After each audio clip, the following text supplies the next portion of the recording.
মই এই ঘৰটো কি তোমাৰ? মোৰ ঘৰ। তুমি ইয়ালৈ কিয় আহিছা? তোমাৰ লগত মোৰ ডিভোৰ্চ হোৱা বহু বছৰ হৈ গ'ল।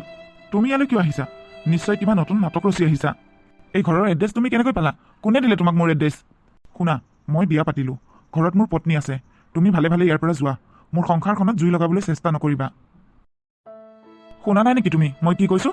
যোৱা, ভালে ভালে ইয়াৰ পৰা যোৱা। কোন আহিছে ইয়াত? নাই দিয়া, এওঁ এড্ৰেছ ভুল কৰিহে আমাৰ ঘৰলৈ আহিছে। আৰে পল্লৱী তই? ইয়াত এয়া মোৰ বান্ধৱী পল্লৱী। পল্লৱী তই পালিহি? আহা ভিতৰলৈকে আহ। এয়া মোৰ হাজবেণ্ড, তেওঁ তোক চিনি নাপায়, সেইকাৰণে তেনেকৈ কৈছে। তই বেয়া নাপাবি দেই। ইয়াত মই তোমাক ক'বলৈ পাহৰিলোঁ, আজি যে মোৰ বান্ধৱী পল্লৱী আহিব বুলি। তাই মোৰ সৰুকালৰে বান্ধৱী। আজি বহু বছৰ হ'ল তাইৰ লগত মোৰ কোনো যোগাযোগেই নাছিল। আজি 4-5 দিনমানৰ আগতে তাইক মই ফেচবুকত লগ পালোঁ। দুয়োজনীয়ে কথা পাতিছিলোঁ।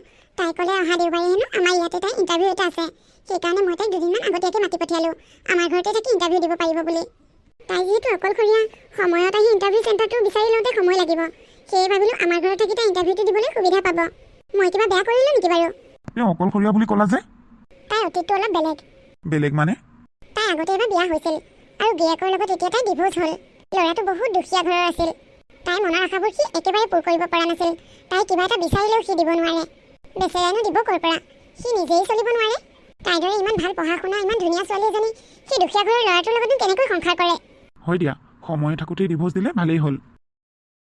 তুমি জানি শুনিয়ে সেই দুখীয়া ল'ৰাটোলৈ বিয়া হৈছিলা নেকি? মানে তুমি? লাজ কৰিব নালাগে দিয়া। তাৰমানে তুমি ভাল পাই বিয়া হৈছিলা।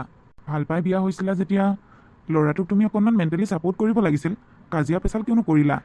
মানুহৰ জীৱনত দুখ সুখ সকলোৰে থাকে। হয়তো সেইখিনি সময়ত তাৰ দিন বেয়া চলি আছিল। মই জাষ্ট তোমাক এনেই কথাখিনি ক'লোঁ আৰু তুমি বেয়া নাপাবা। আচলতে মই তোমাক তেনেকৈ কোৱা কোনো যুক্তি নাই। তুমি আমাৰ ঘৰলৈ নতুনকৈ আহিছা, আমাৰ ঘৰৰ আলহী তুমি। আৰু মোৰ পত্নীৰ মুখৰ পৰা মই যিখিনি কথা গম পালোঁ তোমাৰ বিষয়ে, তোমাৰ ফেমিলি বেকগ্ৰাউণ্ডটো বহুত ভাল। তুমি হয়তো কোনোবা ধনী মানুহ ঘৰৰ ছোৱালী। তোমাৰ ফেমিলি বেকগ্ৰাউণ্ডটো ভালেই যিহেতুকে তুমিনো আকৌ কিয় চাকৰি বিচাৰি ফুৰিছা? ইয়ান, তুমি যে কি কথাবোৰ সুধি আছা? তাই ইমান দূৰ জাৰ্ণি কৰি আহিছে, বেচেৰি বহুত ভাগৰত আহিছে। তাইক এতিয়া অকণমান ৰেষ্টৰ প্ৰয়োজন। ঠিক আছে বাৰু, নুসুধো দিয়া। কিন্তু তোমাৰ বান্ধৱী ইয়াত কিমান দিন থাকিব? তোমাক কিয় লাগে? তাই মোৰ বান্ধৱী। মোৰ ঘৰত তাই যিমান দিন থাকিবলৈ মন যায় সিমান দিনে থাকিব পাৰিব। পল্লৱী আহ ভিতৰলৈ আহ। পল্লৱী হা, একো লাজ কৰিব নালাগে। কিবা লাগিলে কবি। নিশিতা তোলৈ ক'ত? তই নললি যে? লৈছোঁ দে, ৰিয়ানৰ প্লেটতে একেলগে লৈছোঁ। ৰিয়ানক আকৌ মই খুৱাই নিদিলে নাখায় নহয়। সেইকাৰণে আমি যি খাওঁ একেখন প্লেটতে লওঁ। পল্লৱী, পল্লৱী কি হ'ল? কিয় এনেকৈ চিঞৰি আছা? মোৰ কামলৈ যাব হ'ল। তুমি খোৱা বোৱা একো এটা যোগাৰ কৰা নাই যে? কামলৈ যাব হৈছে গ'লেই হ'ল, মই কাকো ধৰি থকা নাই। আৰে মই কি নোখোৱা নোখোৱাকৈ কামলৈ যাম নেকি? পত্নী হিচাপে সেয়া তোমাৰ দায়িত্ব নহয় মোক ৰান্ধি বাঢ়ি খুৱাই পঠিওৱাটো? সেইবোৰ আশা মোৰ পৰা নকৰাটোৱে ভাল। ইমান যদি খাবলৈ মন গৈছে নিজেই ৰান্ধি বাঢ়ি খোৱা। মই কাকো ৰান্ধি বাঢ়ি খুৱাই বুৱাই কামত পঠিয়াব নোৱাৰোঁ। মই কাৰো কাম কৰা বাই নহয়। বিয়া হোৱা দিন ধৰি তুমি মোৰ কাৰণে আজিলৈকে কি কৰিছা? বিয়াৰ আগতেতো বহুত ডাঙৰ ডাঙৰ কথা কৈছিলা। তুমি মোক বহুত সুখত ৰাখিবা, কষ্ট পাবলৈ নিদিয়া, মোৰ যি ইচ্ছা তাকেই কৰিবলৈ দিবা। ক'ত ক'ত এতিয়া সেইবোৰ সুখ? ক'ততো ধনী ধনী ঘৰৰ ভাল ভাল ল'ৰাই মোক চাবলৈ আহিছিল। একমাত্ৰ তোমাৰ সেই মিছা কথাবোৰ শুনি মই কাৰো লগত বিয়া হ'বলৈ মান্তি নহ'লোঁ। ভাবিছিলোঁ তুমি মোক বহুত সুখত ৰাখিবা। এতিয়া এয়া মোৰ সুখ। আচলতে তোমাক ভাল পোৱাটোৱে মোৰ ভুল হ'ল। তুমি কিয় ইমান অধৈৰ্য হৈছা? অলপ ধৈৰ্য ধৰাচোন। মই চেষ্টা কৰি আছোঁতো কিবা এটা কৰিবলৈ। সেই একেটা কথাকে তুমি আৰু কিমান নোকোৱা মোক? মই আৰু কিমান ধৈৰ্য ধৰিম? মই এটা কথা বুজি পোৱা নাই, বিয়াৰ পিছৰে পৰা তুমি কিয় এনেকুৱা হৈছা? তুমি খালি মোক মেণ্টেলি টৰ্চাৰ কৰি আহিছা। অলপ ছাপোৰ্ট কৰাচোন, তেতিয়াহে ময়ো কিবা এটা কৰিবলৈ মনত সাহস পাওঁ। মই তোমাক ভাল পাই বিয়া পাতিছোঁ। তোমাক দুখত ৰাখিবলৈ মোৰো মন নাযায়। মই সদায় তোমাক সুখত ৰাখিব বিচাৰোঁ। কিন্তু সুখ পাবলৈ হ'লে অলপ কষ্ট কৰিব লাগিব। নোৱাৰোঁ আৰু মই কষ্ট কৰিব। তোমাৰ লগত বিয়া হোৱা দিন ধৰি মই কষ্টই পাই আহিছোঁ। তোমাক মই যিমান পাৰোঁ সিমান সুখত ৰাখিবলৈ বিচাৰিছোঁ। মোৰ সামৰ্থ্য অনুযায়ী তুমি যি বিচাৰিছা তোমাক তাকেই দিছোঁ। আৰু তুমি কষ্ট পোৱাৰ কথা কৈছা? কি কষ্ট পাইছা? মই কাম কৰি খুৱাইছোঁ যদিও তোমাক মই সুখতেই ৰাখিছোঁ। মই তোমাক যেনেকৈ কথা দিছোঁ তেনেকৈ কথা ৰাখিবলৈ মই চেষ্টা কৰিছোঁ। কিন্তু তুমিহে মোক স্বামী হিচাপে নমনা হৈছা। তোমাৰ ওচৰত মোৰ কোনো সন্মানেই নাইকিয়া হৈ গৈছে। সন্মান লাগে না? সন্মান পাবলৈ হ'লে টকা লাগিব, টকা থাকিব লাগিব পকেটত। যাৰ পকেটত টকা থাকে সিহে সন্মান পায়। টকা নথকা মানুহে সন্মান বিচাৰি লাভ নাই। ঐ পল্লৱী, কি হ'ল তোৰ? কি চিন্তা কৰি আছ? পল্লৱী অঁ নাই, একো চিন্তা কৰা নাই। নিশিতা মোক এটা কথা কচোন তই। কি কথা ক আকৌ? তই তোৰ হাজবেণ্ডক সদায় এনেকৈ খুৱাই দিয়নে? অঁ, তেখেতক মই সদায় খুৱাই দিব লাগে। মই খুৱাই নিদিলে হেনো তেওঁ পেটেই নভৰে। আৰু তেওঁ কেনেকৈ শুশ্ৰূষা কৰি মোৰো ভাল লাগে। তেওঁ দিনটো অফিচত কাম কৰে। তেওঁতো ঘৰখনৰ কাৰণে কষ্ট কৰি থাকে। আৰু ঘৰখনত তেওঁ আপোন বুলিবলৈ কেৱল ময়েই আছোঁ। মই যদি তেওঁক শুশ্ৰূষা নকৰোঁ কোনে কৰিব? সংসাৰখন আমাৰ, গতিকে আমাৰ সংসাৰখন সুখৰ হ'বলৈ হ'লে এইবোৰ কৰিবই লাগিব। তেওঁ ভাল পোৱা কাম কিছুমান কৰিলে মোৰো ভাল লাগে। মই অহাৰ পৰা তোকেই কাম কৰি ফুৰা দেখিছোঁ। তোৰ ঘৰত কি কাম কৰা মানুহ নাই? আৰে এইখন ঘৰ মোৰ, আৰু ঘৰখনত মানুহ বুলি ক'বলৈ কেৱল আমি দুজনেই। আৰু ঘৰখনতনো কৰিবলগীয়া কাম কিমানখিনি আছে? এইখিনি কাম মই অকলেই কৰিব পাৰোঁ। বাৰু আমি এইবোৰ কথা পিছত পাতিম, তই আগে খাই লচোন, তোৰ ভোক লাগিছে হ'বলা। নিকিতা, মই পিছত খাম দে, এতিয়া মোৰ ভোক লগা নাই। আৰে তই অহা ইমান সময় হ'ল, তোৰ এতিয়ালৈকে ভোক নালাগিবনে? খাই লচোন, খাই ল। হ'ব দে, মই পিছত খাম। ইয়ান, তাই এনেকৈ নোখোৱাকৈ উঠি গ'ল যে, তাই কিবা বেয়া পাইছে নেকি বাৰু মোক? বেয়া পোৱা যেন লগা নাই। মোৰ অনুমান হৈছে তুমি যে মোক প্ৰতিসাজতে এনেকৈ খুৱাই দিয়া বুলি ক'লা, সেইকাৰণে চাগে তাইৰ আগৰ গিৰিয়েকলৈ মনত পৰিছে, সেইকাৰণে এনেকৈ উঠি গ'ল। হ'বও পাৰে। মই এনেকৈ কথাবোৰ কৈ তাইৰ মনত দুখেই দিলোঁ। তুমি নিজকে কিয় দুখী বুলি ভাবিছা? তুমি কথাবোৰ তাইৰ আগত এনেকৈ কৈ ভালহে কৰিছা। নিকিতা, তই ঘৰ মুচিছ যে? অঁ, মোৰ ঘৰ মই মুচিছোঁ, কোনে মুচি দিব আকৌ? কাম কৰা মানুহ এজনী ৰাখি ল'ব নোৱাৰ? নিজৰ ঘৰখনৰ কামখিনি নিজে কৰাটো মজাই বেলেগ। মানুহজনে মোক কৈয়ে থাকে কাম কৰা মানুহ এজনী ৰাখি দিয়া কথা, মইহে তেওঁক নালাগে বুলি কৈছোঁ। মই মানুহ এজনী ৰাখি লওঁ বুলি ক'লে ৰাখিব পাৰোঁ, কিন্তু নিজৰ ঘৰখনৰ কামখিনি নিজে কৰিলে মনত যিমান আনন্দ লোৱা যায়, আন মানুহে কৰি থৈ গ'লে সিমান আনন্দ পোৱা নাযায়। আজি ৰাতিপুৱাতো তোক মই হাতেৰে কাপোৰ ধোৱা দেখিছোঁ, তই কি মেচিনত কাপোৰ নোধোৱ নেকি? কেতিয়াবা কেতিয়াবা ধোওঁ, সদায় নোধোওঁ। হাতেৰে কাপোৰ ধুলে যিমান পৰিষ্কাৰ হয়, মেচিনত ধুলে সিমান পৰিষ্কাৰ নহয়। আৰু মোৰ মানুহজনে মেচিনে ধুই দিয়া কাপোৰ পিন্ধাতকৈ মই হাতে ধুই দিয়া কাপোৰ পিন্ধিহে বেছি ভাল পায়, সেইকাৰণে সদায় মই তেওঁ ভাল পোৱা কাম কৰোঁ। তই কৰিছ হয়, কিন্তু মোৰ মনে কয় তই এইবোৰ জোখতকৈ অলপ বেছিয়ে কৰিছ। মানিছোঁ তই তোৰ স্বামীক বহুত ভাল পাওঁ, শ্ৰদ্ধা কৰ, ভক্তি কৰ। এই শ্ৰদ্ধা ভক্তিবোৰ পাই তেওঁতো সুবিধা লোৱা যেন নালাগেনে? মোৰ কিন্তু তেনেকুৱাহে অনুভৱ হৈছে। মানে তই কি ক'ব খুজিছ? মানে মোৰ কথাটো একেবাৰে চিম্পুল। তই ঘৰৰ গোটেইবোৰ কাম কৰ, ঘৰ মোচাৰ পৰা আদি কৰি কাপোৰ কানি ধোৱা সকলোবোৰ। কোনোবাখিনিত তেওঁ তোক চাকৰৰ দৰে ব্যৱহাৰ কৰা নাইনে বাৰু? মই মোৰ অনুভৱটোহে কৈছোঁ দেই, তেনেকুৱা নহ'বও পাৰে। পল্লৱী, কথাবোৰ আচলতে তই ভবাই ধৰণে নহয়। তই জানাই দেখোন মোৰ কথা সকলোবোৰ। মই এজনী খুব সাধাৰণ ঘৰৰ ছোৱালী। দেউতাই মোক বহুত কষ্ট কৰি পঢ়া শুনা কৰাইছিল, কিন্তু এদিন দেউতাও ঢুকাই থাকিল। তাৰপিছত মই মামাৰ ঘৰত ডাঙৰ দীঘল হ'লোঁ, আৰু এদিন হঠাতে এওঁৰ লগত চিনাকি হ'লোঁ। তাৰপিছতে আমাৰ বিয়া হ'ল। তেওঁ মোক এতিয়া বহুত ভাল পায়, আৰু মই সৰুৰ পৰা কেনেকৈ ডাঙৰ দীঘল হৈছোঁ তেওঁ মোৰ কথা সকলো জানে। মই যিহেতুকে সৰুৰ পৰাই বহুত কষ্টৰেই ডাঙৰ হৈছোঁ।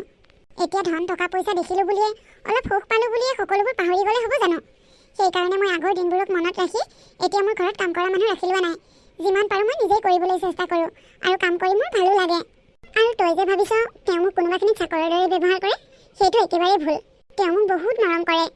আমি থকা এই বিল্ডিংটো মোৰ নামতেই আছে, আৰু মানুহজনৰ কোম্পানী দুটা, তাৰে এটা কোম্পানী মোৰ নামতেই লিখি দিছে। তেওঁ যদি মোক চাকৰৰ দৰে ব্যৱহাৰ কৰিলে হয়, মোক জানো সেইখিনি অধিকাৰ দিলে হয়? হয় নেকি? মই আকৌ তেনেকৈ কোৱাৰ বাবে তই বেয়া নাপাবি। আচলতে মই চকুৰ আগত যিটো দেখিছোঁ সেইটোহে কৈছোঁ। এনেও মই কথাবোৰ চিধাকৈ কৈ ভাল পাওঁ। মই তোৰ কথা বুজি পাইছোঁ। মোক খুব সাধাৰণভাৱে থকা দেখিয়ে তোৰ মনত এইবোৰ প্ৰশ্ন হৈছে। আচলতে মই মোৰ অতীতক পাহৰি যাব বিচৰা নাই। মই এজনী সাধাৰণ ঘৰৰ ছোৱালী আছিলোঁ, গতিকে মই এতিয়া জীৱনটো মই খুব সাধাৰণভাৱে পাৰ কৰিব বিচাৰোঁ। তেওঁ মোৰ কাৰণেই কষ্ট কৰে, ঘৰখনৰ কথা তেওঁ বহুত চিন্তা কৰে, গতিকে ময়ো তেওঁক সদায় সুখত ৰাখিব বিচাৰোঁ। আচলতে তেওঁ অতীতো বহুত কষ্টকৰ আছিল। হ'ব দে, তই নহ'লে কামত লাগ। কাইলৈ ইণ্টাৰভিউ আছে নহয়, মই কিতাপখনকে অলপ চাওঁগৈ। পল্লৱী, তইনো কিয় কষ্ট কৰি ইণ্টাৰভিউ দিব লাগে? মোৰ মানুহজনৰ দুটাকৈ কোম্পানী আছে, তাতে কোনোবা এটা কোম্পানীত কিবা এটা পষ্টত পাওঁ নেকি? তেওঁৰ লগতে ভালদৰে কথা পাত, নহ'লে তেওঁৰ লগত ময়ে কথা পাতিম। মই তেওঁক এবাৰ কোৱাৰ পিছত তেওঁ তোক কিবা এটা নহয় কিবা এটা কাম দিবই। নালাগে দে, মই নিজৰ ৰাস্তা নিজেই বিচাৰি ল'ম। তই মোৰ কথা চিন্তা কৰিব নালাগে। হ'ব দে, তই এতিয়া কামত লাগ। তাই চাগে মোক বেয়াই পালে, তাইৰ অৱস্থাটো দেখি মই তাইক পুতৌ কৰা বুলি ভাবিছে চাগে। নিকিতা, এইকেইটা আঙুঠি কেনেকুৱা লাগিছে চোৱাচোন। আঙুঠি কিয় আনিছে? কিয় আনিছোঁ মানে তোমালৈ আনিছোঁ আকৌ। তোমাৰ কি ভাল লগা নাই? ভাল লাগিছে, কিন্তু যোৱা মাহত মই এটা গহনাৰ ছেট লৈছিলোঁৱে, আকৌনো কিয় আঙুঠি আনিব লাগে? লগৰ এজনে জুৱেলাৰী লৈ গৈছিল, মোকো লৈ গৈছিল। সি তাৰ পত্নীৰ কাৰণে জুৱেলাৰী ছেট এটা ল'লে, আৰু মই তোমাৰ কাৰণে আঙুঠিকেইটাকে লৈ আহিলোঁ। কোনটো ভাল লাগিছে চাই পেলাই ৰাখা, বাকী দুটা কাইলৈ ঘূৰাই দিমগৈ। গোটেইকেইটা আঙুঠি ভাল লাগিছে, কিন্তু এইবোৰ মোক এতিয়া নালাগে। এনেইনো মিছাতে এইবোৰত কিয় পইচা খৰচ কৰিব লাগে? মইনো এইবোৰ পিন্ধি পিন্ধি ক'লৈ যাম? যিখিনি আছে সেইখিনিয়ে হ'ব মোৰ। মই ইমান মৰমত তোমালৈ আনিছোঁ, তুমি কৈছা নেলাগে। মোৰনো আপোন বুলিবলৈ কোন আছে তোমাৰ বাহিৰে? তোমাকে নিদিনো মই কাক দিম? আৰু মই ইমান কষ্ট কৰি ধন টকা পইচা উপাৰ্জন কৰিছোঁ কাৰ কাৰণে? কিয় উপাৰ্জন কৰিছোঁ? তোমাকে যদি নিদিওঁ? ৰিয়ান এতিয়া আগৰ ৰিয়ানটো হৈ থকা নাই। আগতে এটা মুখত সনা ক্ৰীম আনিব লগা হ'লে তাৰ লগত মোৰ কাজিয়া ওপৰত কাজিয়া হয়। এতিয়া সেইটো ৰিয়ানে মাহে মাহে গহনা কিনিবলৈ পৰা হ'ল। মই ৰিয়ানৰ পৰা ডিভোৰ্চ লোৱাটোৱে বহুত ডাঙৰ ভুল হৈ গ'ল। ৰিয়ান, আজিৰ পৰা কিন্তু আৰু গহনা পাতি মোক নোসোধাকৈ নিকিনিবা দেই। কিয় নিকিনিম? তোমাৰ বাহিৰে মোৰ আৰু আপোন বুলিবলৈ আছেনো কোন? তুমি হৈছা পৃথিৱীৰ ভিতৰত আটাইতকৈ শ্ৰেষ্ঠ পত্নীগৰাকী, আৰু মই হৈছোঁ আটাইতকৈ সুখী স্বামী। সেয়েহে মই তোমালৈ কিবা এটা আনিব লাগিলে তোমাক সুধিব লাগে বুলি নাভাবোঁ। তুমি তুমিও যে কি কথাবোৰ কোৱা আৰু দেই। তুমি কৈছিলা নহয় তোমাৰ গোটেইকেইটা আঙুঠিয়ে ভাল লাগিছে বুলি, তুমি গোটেইকেইটা আঙুঠিয়ে ৰাখি থোৱা। হ'ব দিয়া, ইয়াৰে মই এটা পল্লৱীকো দিম। নাই নাই দেই নিকিতা, এইকেইটা আঙুঠি মই তোমালৈ মৰমত আনিছোঁ, তুমি কাকো নিদিবা। তাই মোৰ বান্ধৱী, কিবা এটা নিদিলে ভাল হ'ব জানো? তুমি নিজেই পচন্দ কৰি আনি কি দিয়া দিবা, কিন্তু মই পচন্দ কৰি আনি দিয়া বস্তু তুমি কাকো দিব নোৱাৰিবা। মোৰ মৰমবোৰ কি তুমি ভাগ ভাগ কৰিব খুজিছা নেকি? তোমাৰ মৰমবোৰ মোৰ বাহিৰে মই কাকো দিবলৈ নিদিওঁ। কোনোবাই নিবলৈ খুজিলেও জোৰ কৰি টানি লৈ আহিম। তেনেহ'লে তুমি এই আঙুঠিকেইটা কাকো নিদিবা। হ'ব দিয়া, নিদিওঁ বাৰু। পল্লৱী, কি হ'ল আজিও খালী হাতে? মই তোমাক ক্ৰীম এটা আনিবলৈ কৈছিলোঁ নে নাই? মোৰ মুখখনত এইকেইদিন গুটি গুটি ওলাই গৈছেগৈ। তুমি মোক ক্ৰীম এটা আনি দিব পৰা নাই, নেমাতিবা তুমি মোক। তোমাৰ দৰে ইমান অকমন্য স্বামী মই দেখা নাই। পল্লৱী, মই তোমাৰ স্বামী, তুমি মোক ইমান বেয়াকৈ কিয় কৈছা? মইতো আনি দিম বুলিয়ে ভাবিছিলোঁ, কিন্তু আজি কামেই নাপালোঁ। কিন্তু চাবা, আমাৰ অতি সোনকালে ভাল দিন আহি আছে। এদিন তুমি বিচৰা সকলো বস্তু মই তোমাক দিব পাৰিম। নালাগে মোক তই দিয়া বস্তু। মই আৰু তোৰ লগত সংসাৰ কৰি থাকিব নোৱাৰোঁ। মই কাইলৈ ৰাতিপুৱাই গুচি যামগৈ। তই যিমান পাৰ সিমান সোনকালে ডিভোৰ্চ পেপাৰ ৰেডি কৰ। মই আৰু তোৰ লগত সংসাৰ কৰিব নোৱাৰোঁ। মই তোক ডিভোৰ্চ দিম। সেইখিনি সময়ত ভাবিছিলোঁ মই লোৱা সিদ্ধান্তটোৱে মই ভাল সিদ্ধান্ত লৈছোঁ, কিন্তু মই সেই সিদ্ধান্তটো ভুল সিদ্ধান্ত লৈছিলোঁ। মোৰ চকুৰ আগত এইবোৰ দেখি মই একেবাৰে সহ্য কৰিব পৰা নাই। মোৰ ইমান ধুনীয়া সুখৰ সংসাৰখন মই নিজে নিজে শেষ কৰি ল'লোঁ। সি মোক বাৰে বাৰে কৈছিল, ধৈৰ্য ধৰা, এদিন ভাল দিন আহিব। কিন্তু মই ধৈৰ্য ধৰিব নোৱাৰিলোঁ। সেইখিনি সময়ত মই অস্থিৰ হৈ পৰিছিলোঁ। মই যদি তাৰ কথা শুনি ধৈৰ্য ধৰিলোঁ হয়, আজি এই ঘৰৰ মালিকনী মই হ'লোঁ হয়। আজি নিশিতাই পোৱা মৰমখিনি মই পালোঁ হয়। মোৰ এটা সাধাৰণ ভুলৰ বাবে আজি মই পস্তাবলগীয়া হৈছে। মই আৰু এইবোৰ চাই চাই ইয়াত থাকিব নোৱাৰোঁ। মই কাইলৈ ৰাতিপুৱাই যামগৈ। নিদিওঁ মই ইণ্টাৰভিউ, নেলাগে মোক একো চাকৰি। নিজৰ জীৱনটো নিজেই ধ্বংস কৰি ল'লোঁ।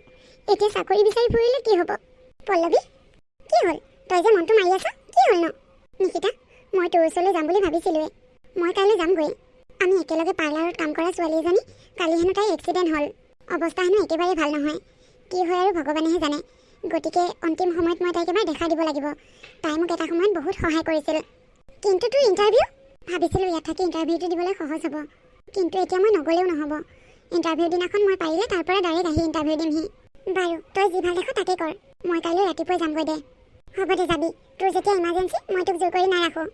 নিকিতা, তুমি ইয়াত আছাহি, মই তোমাক বিচাৰি ফুৰিছোঁ। মোৰ চাহ একাপ খাব মন গৈছিল। অঁ, বনাও গৈ ৰ'বা। শুনা, পল্লৱী হেনো কাইলৈ যাবগৈ। তাই বোলে লগৰ ছোৱালী এজনী কিবা এক্সিডেণ্ট হৈছে। হয় নেকি? যাবলৈ দিয়া তেনেহ'লে। এইকেইদিন তোমাৰ অফিচৰ কামৰ প্ৰেছাৰত পল্লৱীৰ লগত তুমি ভালদৰে কথাই নাপাতিলা। কাইলৈ তাই যাবগৈ। ভালদৰে কথা বতৰাই পতা নহ'ল। তুমি কথা পাতা, মই চাহ কৰি আনো। তিনিওটাই কথা পাতি পাতি চাহ খাম। যোৱা। Thank you Pallavi. Thank you কিয় দিছা? তুমি নিশিতাৰ আগত আমাৰ কথাবোৰ নোকোৱাৰ বাবে। মই আগতে এবাৰ বিয়া পতা বুলি নিশিতাই জানে, কিন্তু তোমাকে যে বিয়া পাতিছিলোঁ সেই কথাটো তাই নাজানে। আৰু ভৱিষ্যতলৈও যাতে তুমি তাইক সেই কথাটো নোকোৱা, এয়া মোৰ তোমাৰ ওচৰত অনুৰোধ। তুমি চিন্তা নকৰিবা, মই তোমাৰ সুখৰ সংসাৰখন কেতিয়াও নাভাগো। মোৰ সুখৰ সংসাৰখন মই মোৰ নিজ হাতেৰেই ধ্বংস কৰিলোঁ। এতিয়া মই পস্তাইছোঁ। মই তোমালোকৰ সংসাৰখন ভাগিবলৈ কেতিয়াও নিদিওঁ। তোমালোক সুখে থাকা, ভালদৰে থাকা। মোৰ আশীৰ্বাদ তোমালোকৰ লগত সদায় থাকিব। Thank you. তেওঁ তাৰমানে মোক এইখিনিয়ে ক'বলগীয়া আছিল। তুমি চিন্তা নকৰিবা ৰিয়ান, মই তোমালোকৰ সুখৰ সংসাৰখন কেতিয়াও নাভাগো। মই কাইলৈ ৰাতিপুৱাই ইয়াৰ পৰা গুচি যাম, আৰু কোনো দিনাখনে কেতিয়াও তোমালোকক মোৰ মুখ নেদেখুৱাওঁ।